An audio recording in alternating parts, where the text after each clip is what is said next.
Pheenix was one of the biggest arcade shooters of the early 1980s. But how well did it survive the jump to home systems? Today, we're comparing ports and clones across more than 12 retro platforms.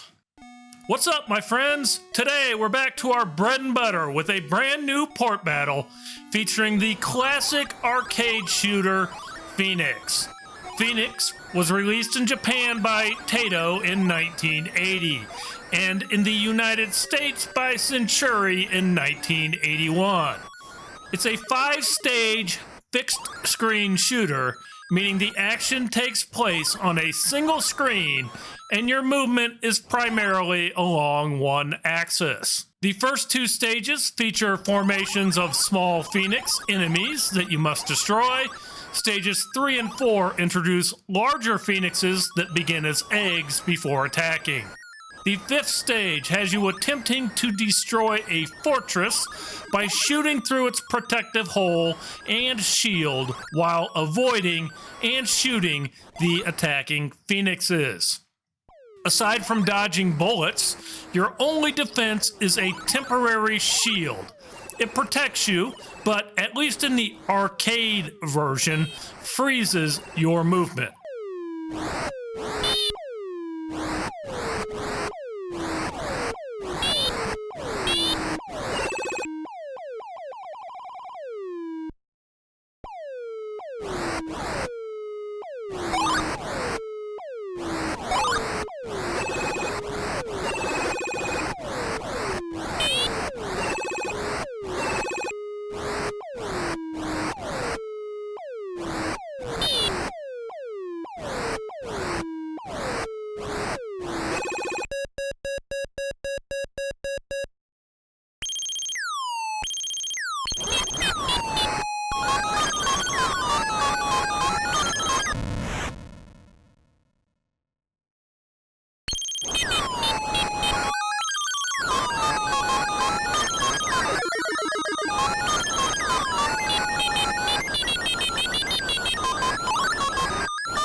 Pheenix arrived on the Atari 2600 in 1983, published by Atari themselves. I've made my opinions on this port pretty clear. This is one of my top 10 arcade ports on the Atari 2600. Yes, some concessions were made. The music is gone, the Starfield background is missing, and there are fewer enemies on screen. But considering the limitations of the 2600 itself, this is still an outstanding port.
On the Apple II, the closest thing you'll find is a clone called Falcons. It's fairly simplistic and the sounds are basic. Playing via emulation was also tricky because movement continues until you hit the stop key. So if you move left, you keep moving left until you press the stop key. That makes it difficult to control, and honestly, I didn't get very far. Even so, it's a fairly respectable Pheenix-style arcade game for the Apple II.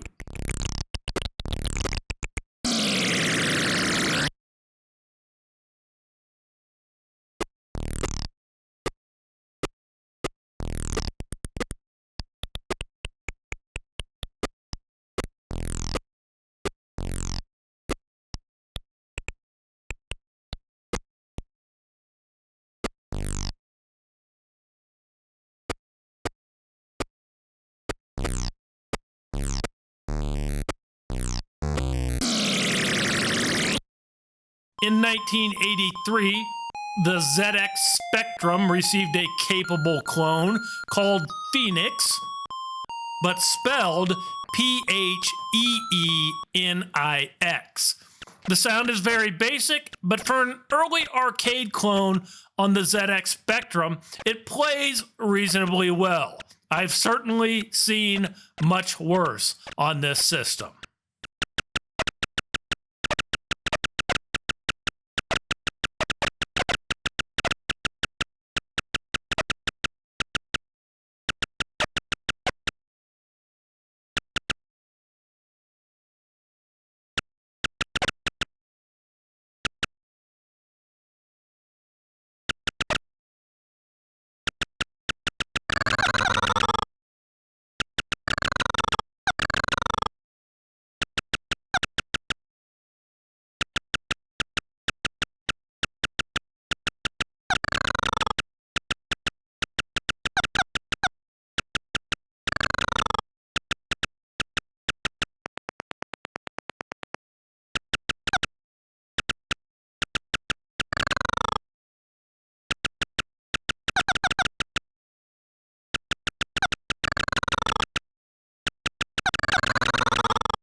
The TRS-80 got a clone called Demon Seed in 1982 from Trend Software Company. Computer Shack also released it for the TRS-80 color computer. It includes all 5 levels from the arcade game. Graphics and sound are fairly simple, but overall it's a solid and enjoyable version.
In 1984, a clone titled Eagle Empire was released for both the Commodore 64 and the BBC Micro.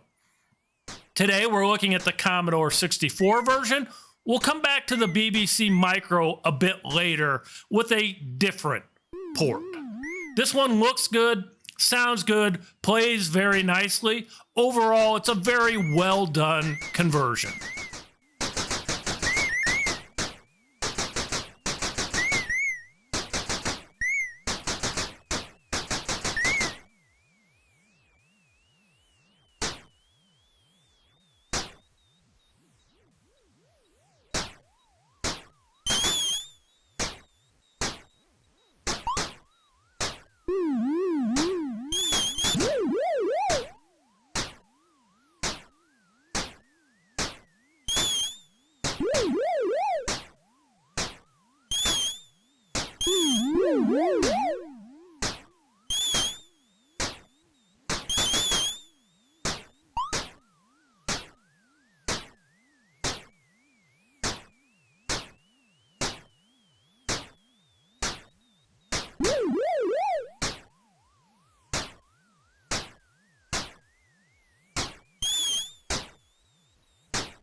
John Dondzilla, a legend in the Vectrex community, released Birds of Prey for the Vectrex in 1999.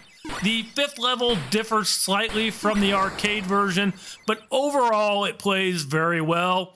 The sound can be a bit repetitive, but it's still a very strong effort.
Next up is an interesting one. Castle Blast is a Atari 5200 homebrew released in 2002. The game is simply inspired by the 5th stage of Pheenix, where you attack the fortress inside the mothership. Ships fly across the top similar to Space Invaders, and later levels introduce tanks attacking from the sides. It's definitely a different take, probably doesn't belong here. I went ahead and included it anyway.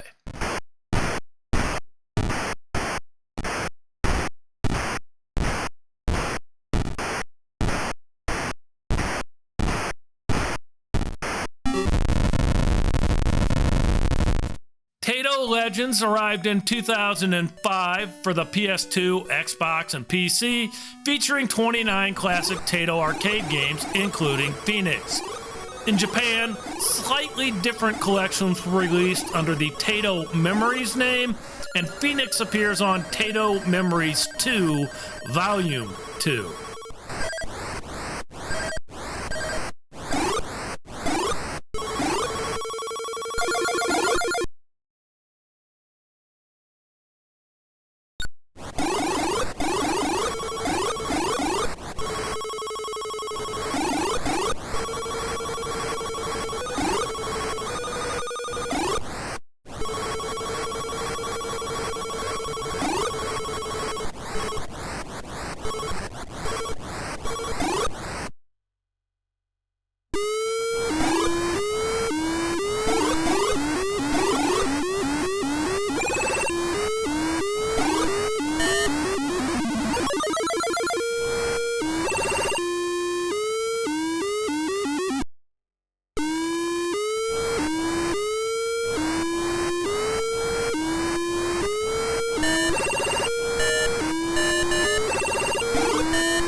The PlayStation Portable received Taito Legends Power Up in 2006, 2007, depending on your location. It includes 21 Taito classics, again, Pheenix among them. The Japanese version was called Taito Memories Pocket, and it does not include Pheenix.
Our friend Richard Broadhurst, also known as TrickySoft, released a BBC micro port of Pheenix in 2014. Looks great, sounds good. Overall, it's a very solid version on the BBC Micro.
In 2015, Seagal 112 released a Pheenix emulator for the Nintendo 3DS. You need to provide the arcade ROMs yourself, place everything in a very specific order on the SD card. I spent way too long trying to get this working because apparently I cannot follow directions. Once running, it emulates the arcade ROMs on the 3DS, though there is no sound. It can also play Pleiades if you provide the ROMs.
In 2016, Nobert Kehrer released a Pheenix emulator for the Amstrad Color PC. I apologize if I butchered that name. According to Nobert, the Color PC's Z80 processor can run the original arcade program written in the arcade machine's 8085 machine language. Visually, it looks great, though the sound leaves a bit to be desired.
Pheenix 2021 was released for the Atari 5200 and Atari 8-bit computers by AWA.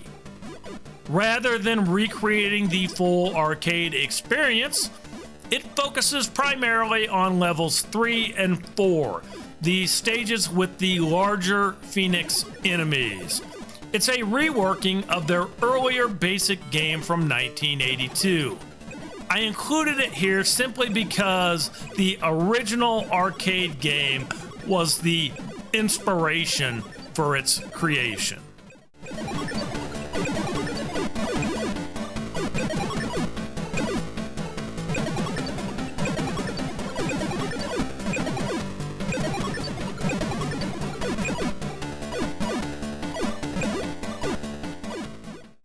Pheenix Recovered arrived on the Commodore 64 in 2021 and offers a solid conversion of the arcade game.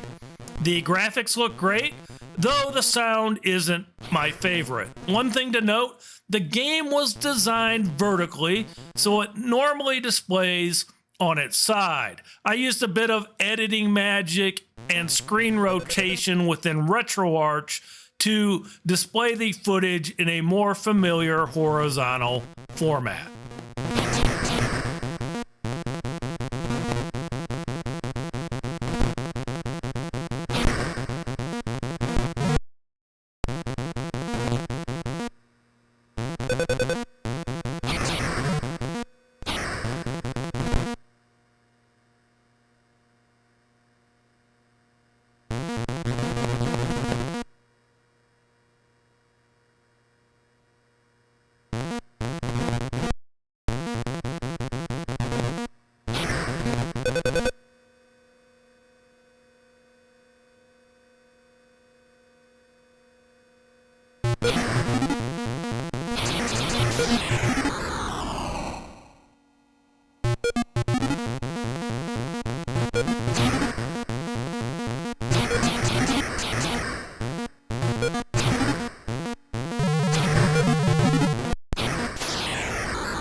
Next up is Pheenix 500, a transcode by JOTD for the Commodore Amiga. The process involves reverse engineering the original code, transcoding it, and converting the music and graphics. However it works, the result is phenomenal. This is an excellent representation of Pheenix on the Commodore Amiga.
Finally, one I personally don't have a copy of.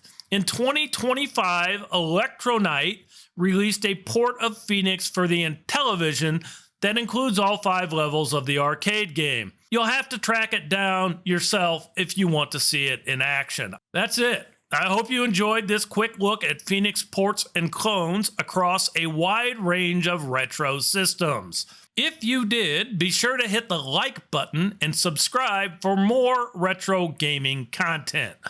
We'll see you next time. Until then, happy gaming. Peace.